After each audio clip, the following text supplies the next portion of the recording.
গতকাল আমার স্টোরিতে আমার বহুদিনের পুরনো একটা ছবি শেয়ার করেছিলাম, যেখানে আমি এই ঘড়িটা পরেছিলাম এবং এটা দেখে আপনাদের মধ্যে অনেকেই আমাকে পার্সোনালি মেসেজ করেছিলেন আমি এটা কোথা থেকে কিনেছি এবং যদি অনলাইন কোনো অ্যাপ থেকে কিনে থাকি এবং সেটার লিঙ্ক শেয়ার করা যায় তাহলে যেন আপনাদের সাথে শেয়ার করি।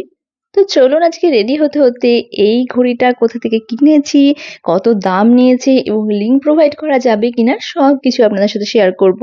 জানেন তো এই ঘড়িটা না অনেক দিন থেকে আমার উইশ লিস্টে সেভ করা ছিল, বাট সেরকম টাকা জমানো হচ্ছিল না বলে আর কেনা হয়নি। তবে গত বছর ডিসেম্বরে আমার কয়েকটা ব্রাইডাল থাকাতে আমি তখন ভেবে নিলাম যে এবার ঘড়িটা পারচেস করা যেতেই পারে। তো তখন আমি ফ্লিপকার্ট থেকে এটা পারচেস করেছিলাম এবং এটার দাম নিয়েছিল প্রায় ১,৫০০ টাকা মতো। আর ফার্স্ট থেকে রিস্ট ওয়াচ কালেকশনগুলোর মধ্যে এই মডেলটা আমার কাছে বেশ ইউনিক এবং ক্লাসিক লেগেছিল। তো আপনাদের মধ্যে